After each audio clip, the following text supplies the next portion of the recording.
What if Anakin trained Ahsoka and Galen Merrick, Starkiller?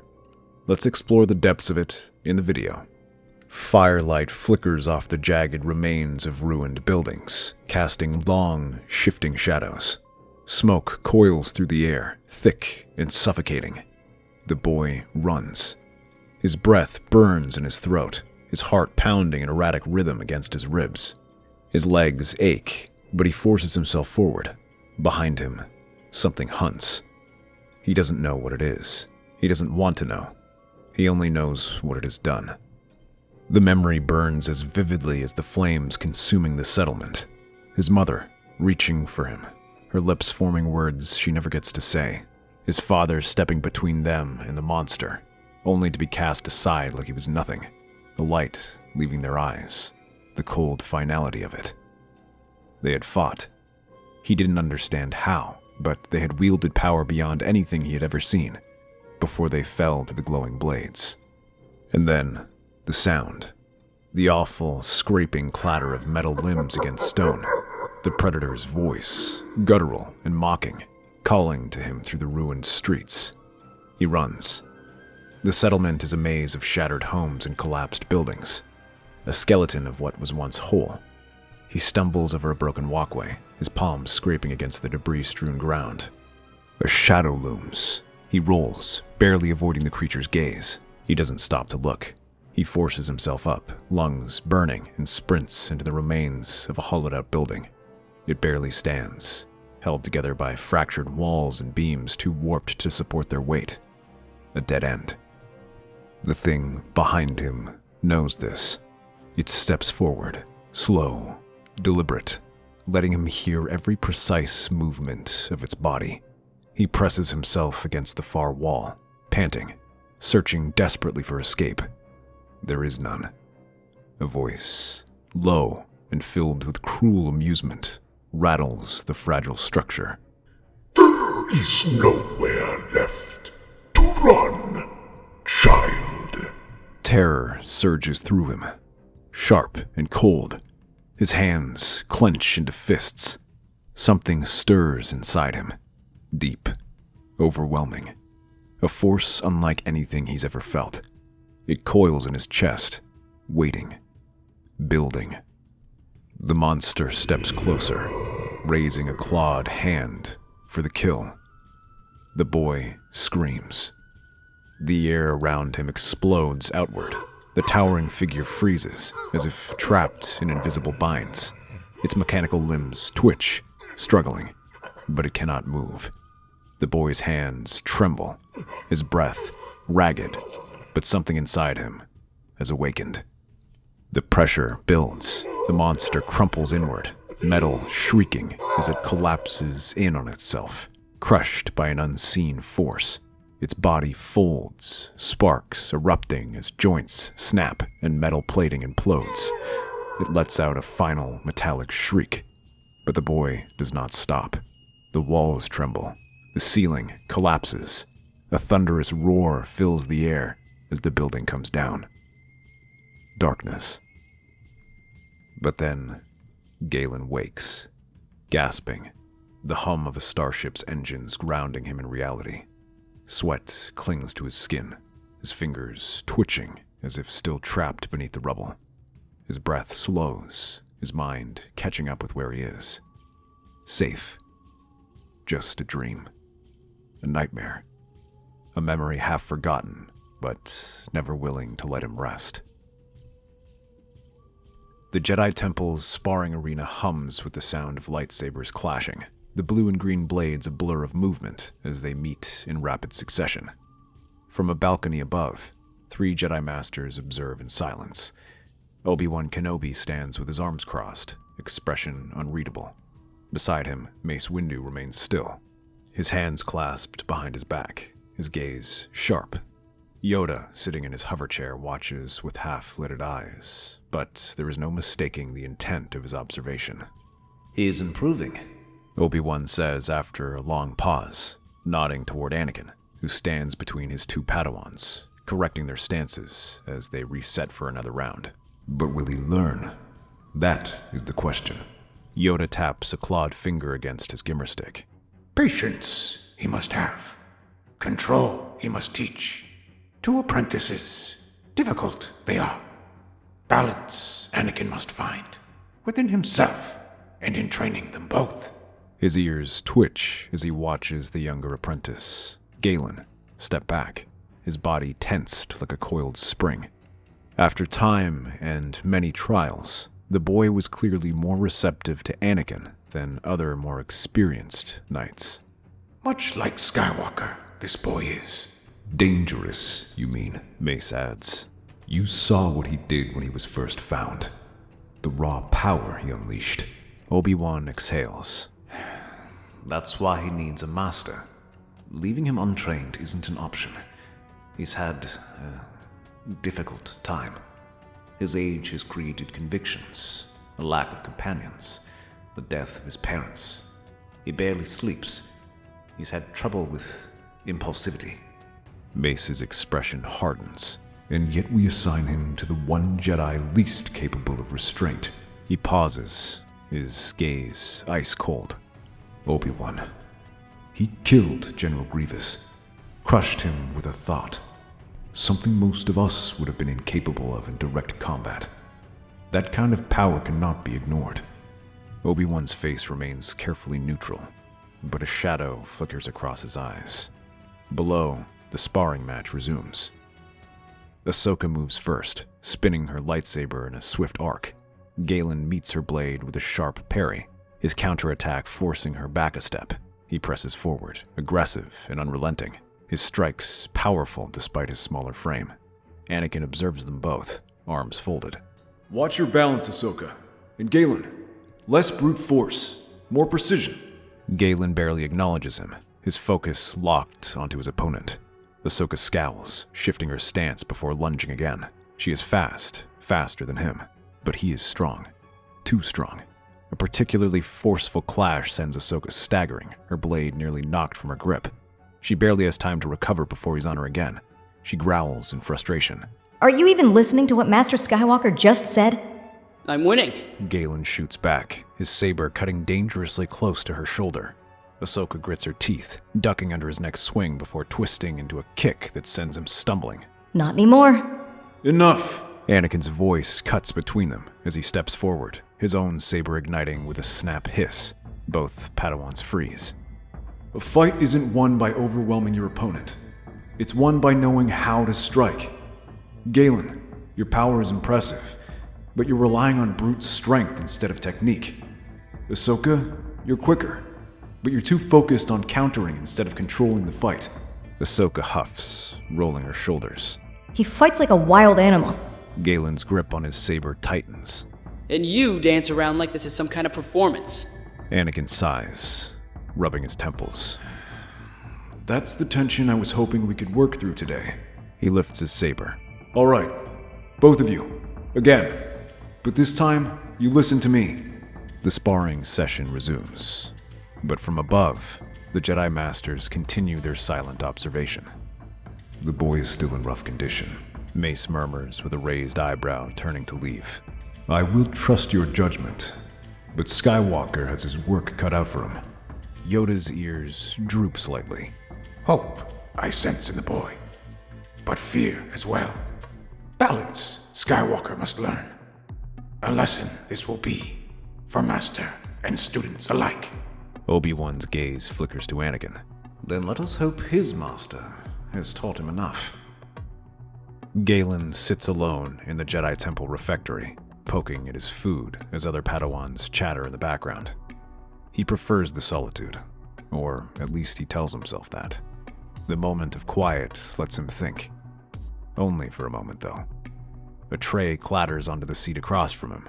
Ahsoka grins as she slides in. Figured I'd find you brooding over here.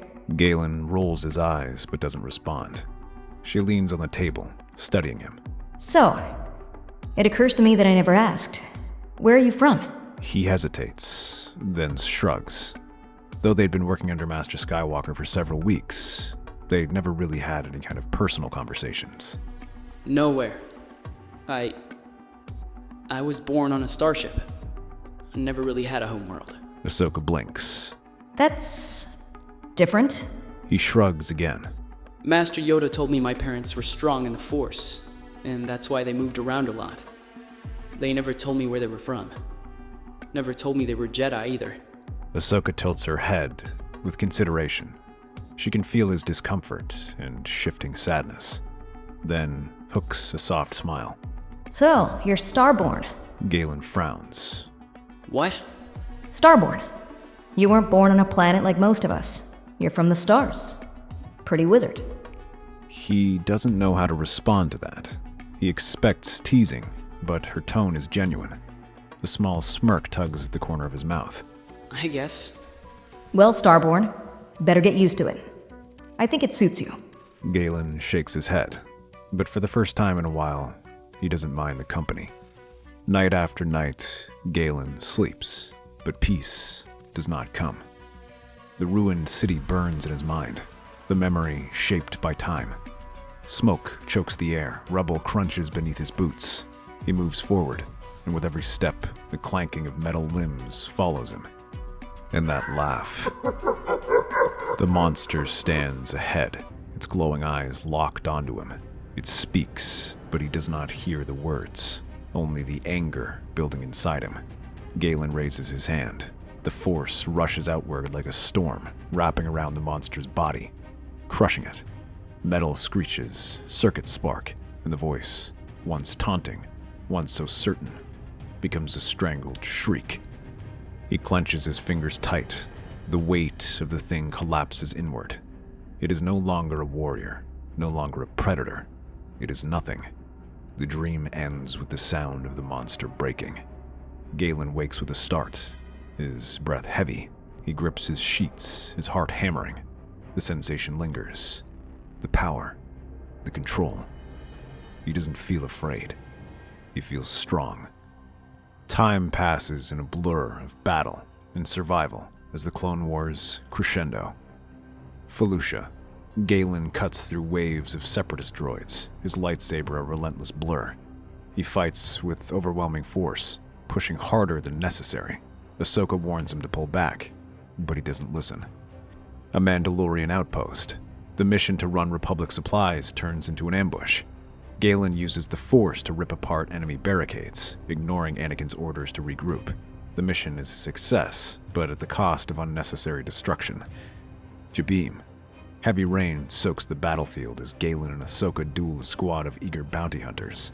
Ahsoka fights strategically, but Galen meets their blades and blasters with raw fury, overwhelming them with brute force. Anakin intervenes before Galen can strike the final, unnecessary blow.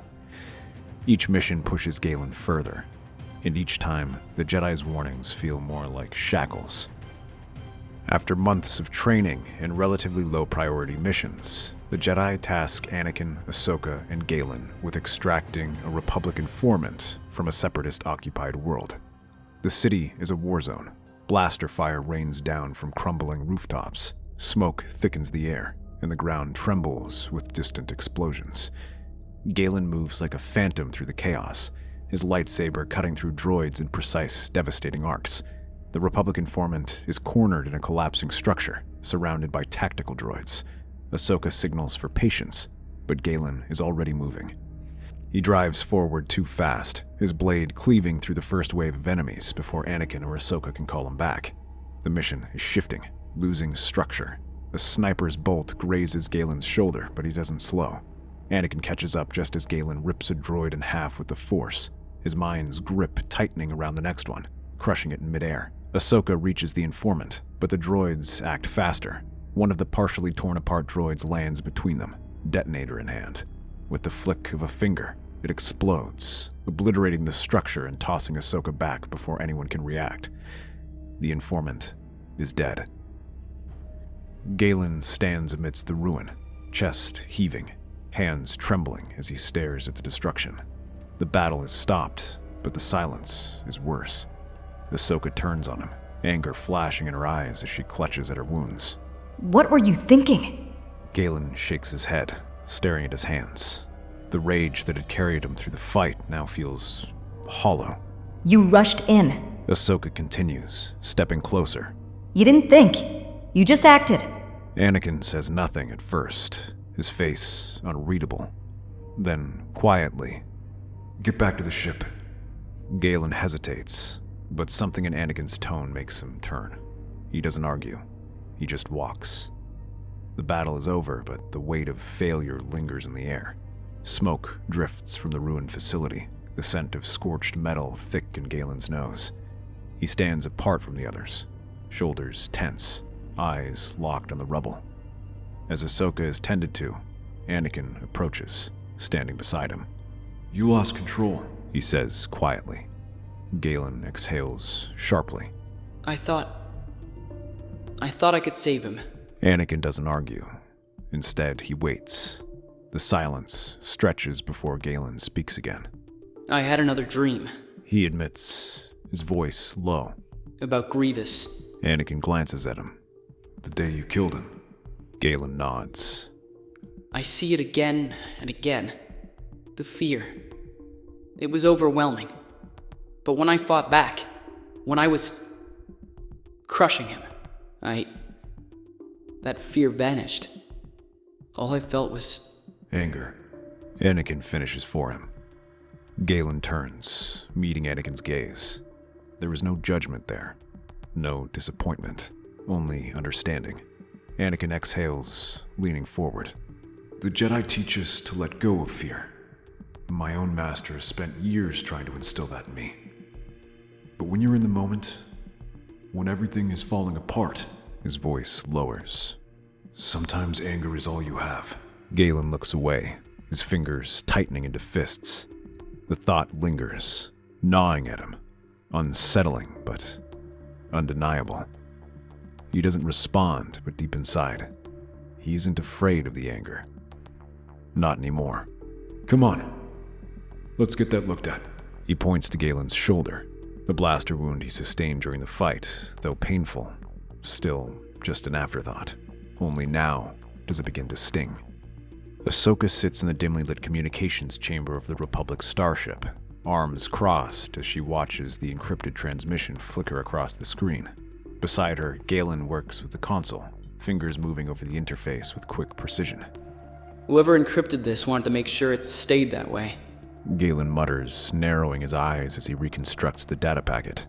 The encoding is complex, but not beyond his skill. Ahsoka leans forward. And we're sure this came from the informant. Galen nods. It was in his personal drive. Deep enough that even the Separatist must not have realized he had it. The screen flashes. Decryption complete. A voice crackles through the speakers, thick with arrogance. Lock Durd. Dooku, the time is at hand. Grievous's death has left a void, one that I have filled with something far more effective than a brute with lightsabers. While the Republic still clings to outdated tactics, I have ushered in a new era of warfare. My latest creation, the Planetary Extinction Array, is fully operational. We no longer need to fight for every inch of ground. We will make the Republic's planets uninhabitable before their armies even arrive. 2 primary deployment methods are now confirmed. The first, orbital disruption. Our satellites can trigger atmospheric destabilization, rendering entire worlds unlivable. Massive electrical storms, flash floods, tectonic shifts, all engineered within moments of activation. The Republic's supply chains will collapse, and neurosuppression fields, a directed energy pulse capable of disrupting the nervous systems of all sentient beings. Republic forces, including Jedi, will be rendered paralyzed and helpless. Their vaunted force sensibility will be their downfall. Phase 1 was tested on a neutral colony. The results were spectacular. Within 3 standard rotations, the population was decimated by their own failing ecosystem. No droid invasion, no wasted resources. Simple devastation. As the message plays, detailing his new superweapon, the room falls silent. The Neimoidian's voice is thick with confidence, his plans laid out in disturbing clarity. The neural suppression field, the atmospheric disruptor, the first colony test, and now the next target. Phase 2 is set to commence shortly. I have already selected our primary target, a critical Republic supply hub in the Mid-Rim. With a single activation, we will cripple their war effort in this sector permanently. The Jedi believe themselves untouchable, but even gods can be brought to their knees. This war will not be won through their so-called honor. It will be won through certainty, efficiency, elimination, extinction. Awaiting final authorization, my lord. The Republic will soon fall to its knees. Ahsoka exhales sharply as the image fades. This isn't just some new battle strategy. He's trying to wipe out entire planets before the war even reaches them. Galen's jaw tightens. And he's proud of it. For the first time since the battle, Ahsoka looks at him, not with frustration, not with anger, but with something closer to concern. She can feel his emotions, the way they stir just beneath the surface. She hesitates before speaking. Come on, Starborn. We should report this to Anakin before we land. Galen's fingers linger over the controls. Yeah. He says, but something in his tone belies a darker intent. The Jedi Council chamber is bathed in the golden light of Coruscant's skyline, but the atmosphere is heavy with uncertainty. Ahsoka and Galen stand before the assembled masters, the weight of their discovery pressing down on them. Obi-Wan strokes his beard, eyes narrowed as the decrypted message plays once more. Lockdur's voice crackling through the chamber, detailing the horrors of the planetary extinction array, the neural suppression field, and the erased colony. When the message ends, silence stretches between them.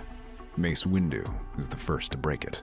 Lockdur has become even more ambitious since Grievous's... He looks to Galen with mild discomfort. demise. But this is beyond the scope of mere warfare. His gaze flickers toward Yoda. This weapon, if fully realized, could cripple entire sectors of the Republic. Ahsoka, shifting slightly, interjects. Then we need to act fast. Durd said he was awaiting final authorization. We still have time to stop him. Galen folds his arms, his voice tight. Why are we even debating this? He's already tested it. An entire colony is gone.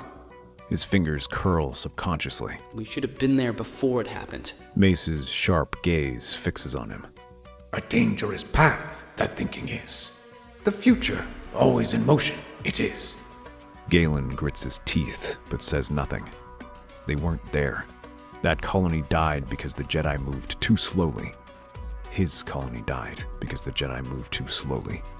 We will send a task force to locate and dismantle this operation. Obi-Wan says carefully, glancing at Anakin. Anakin, you will lead it. Anakin nods, but something in his expression is unreadable.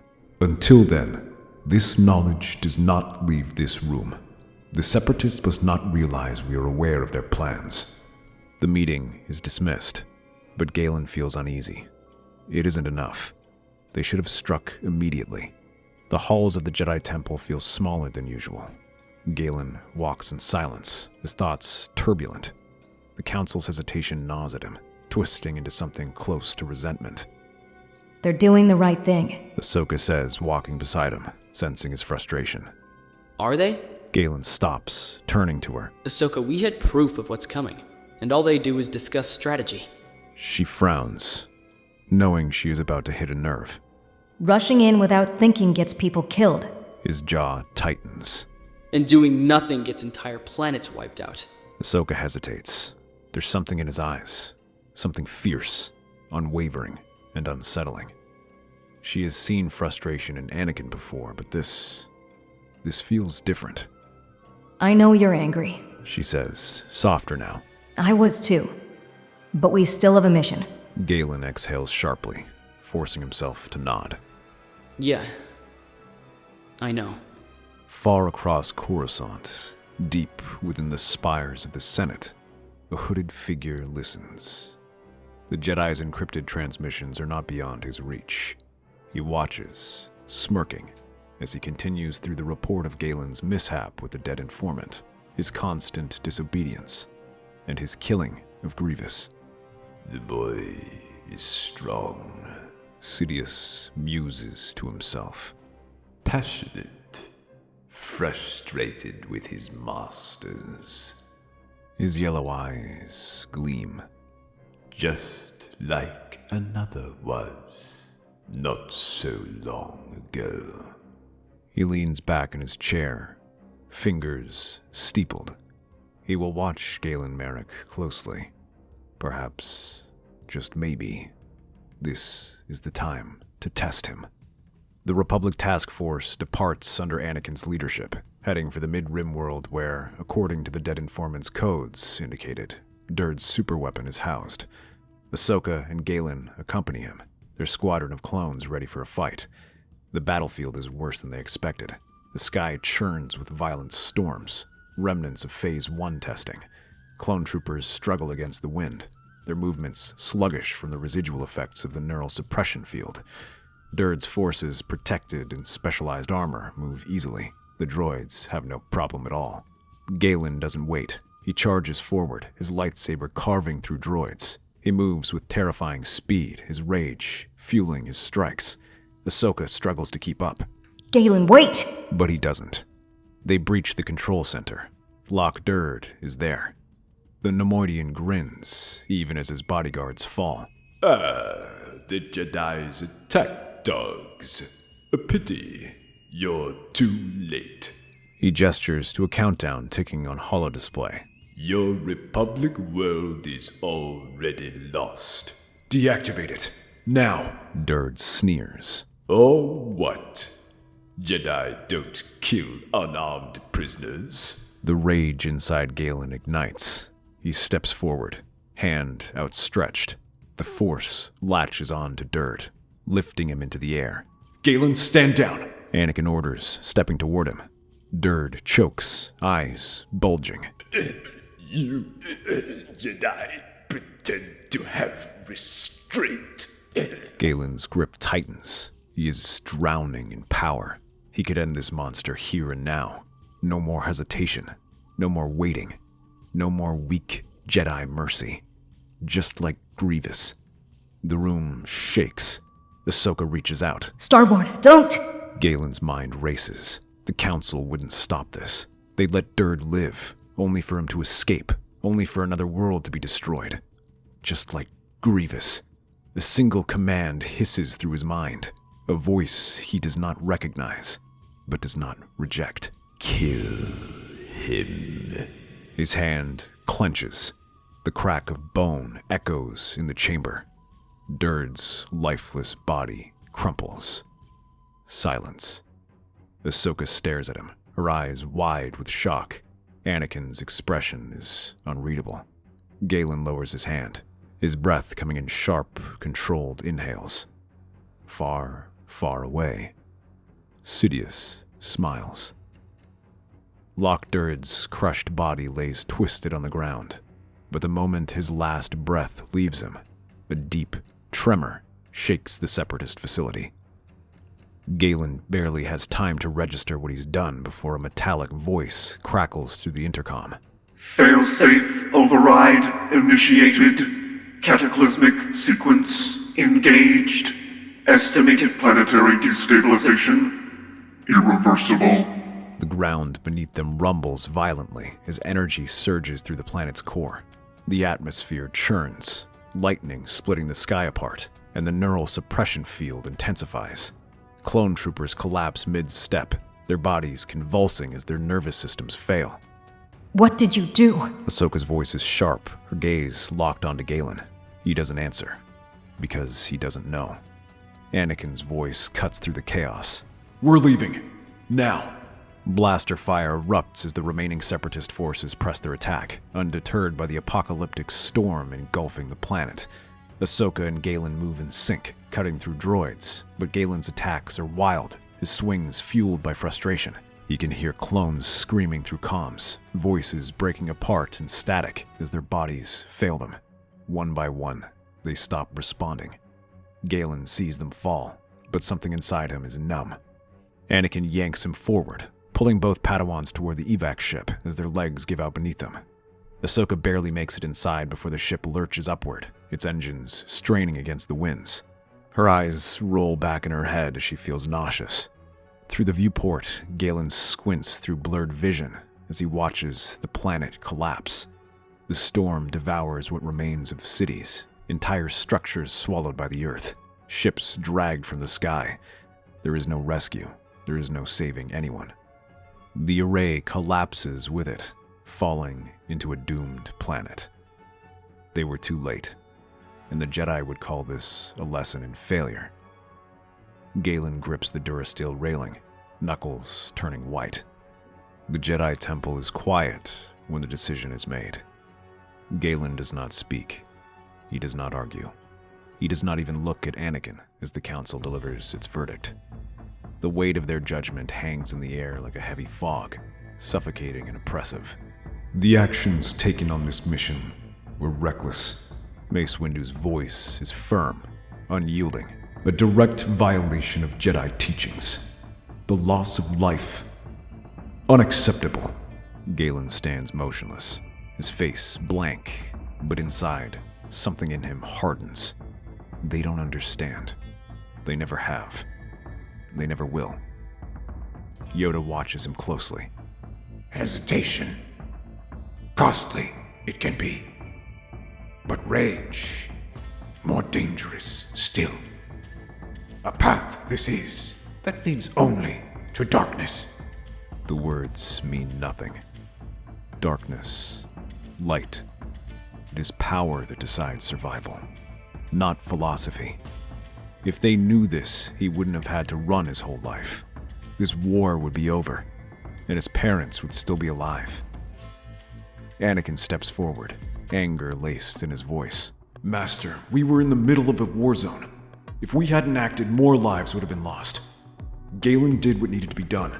Obi-Wan cuts in, his tone measured but firm. The Jedi do not execute prisoners, Anakin, no matter the circumstances.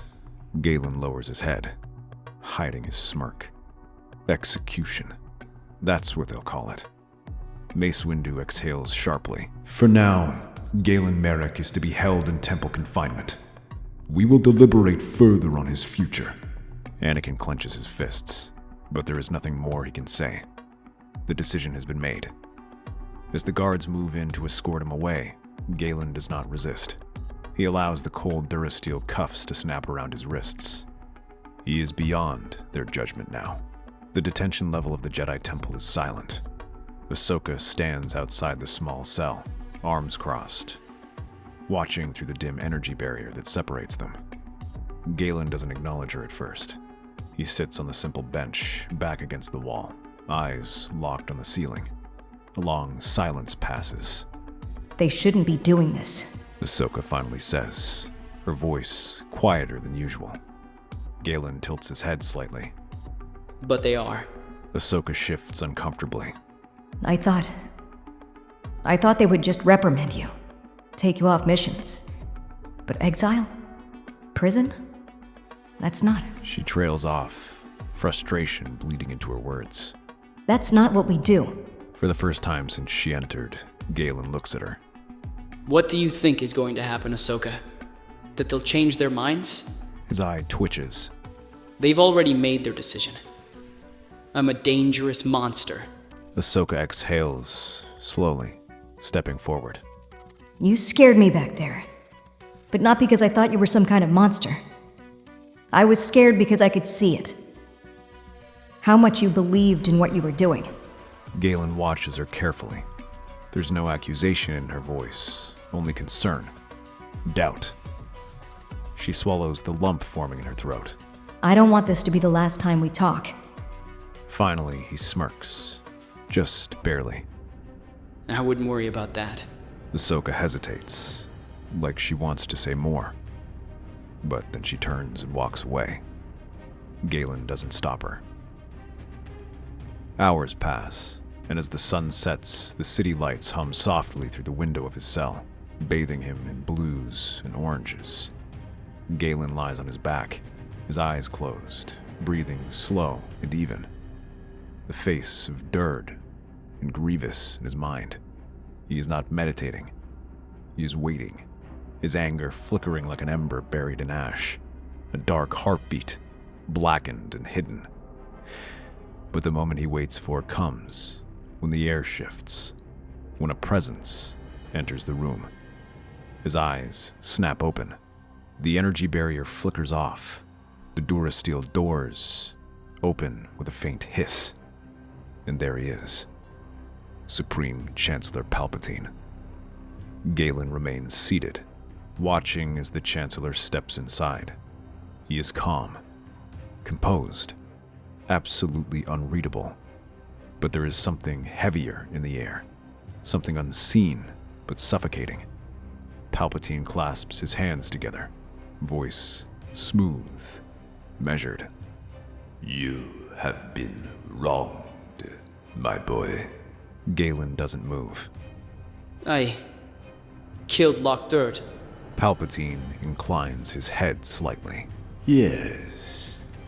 And General Grievous, I understand. And yet, in the destruction of those two monsters, you have saved more lives than the Jedi ever could. Galen's jaw tightens. They don't see it that way. They never will. Palpatine says softly. Because they do not understand what it takes to win a war. He steps forward, slow, deliberate. Tell me, Galen, if they could not see the wisdom in your actions, what makes you think they ever will? The question settles in his mind, wrapping around his thoughts like a slow-moving current. He had followed the Jedi, had obeyed their teachings, and what had it gotten him? Chains, a cage, judgment from those too afraid to do what he had done. He lifts his gaze, meeting Palpatine's piercing eyes. You are not like them. Palpatine continues, his voice lowering, his presence growing heavier. You were never meant to be. The words strike something deep within him. Palpatine leans closer. You are not Galen Merrick. You are not Starborn. A long pause passes as the Chancellor stretches to his full height. You are Starkiller. That's our theory. The Star Wars universe is a galaxy filled with exciting stories and possibilities, and we love exploring them. If you'd like to join us on this journey to a galaxy far, far away, then please like, share, and subscribe to our channel.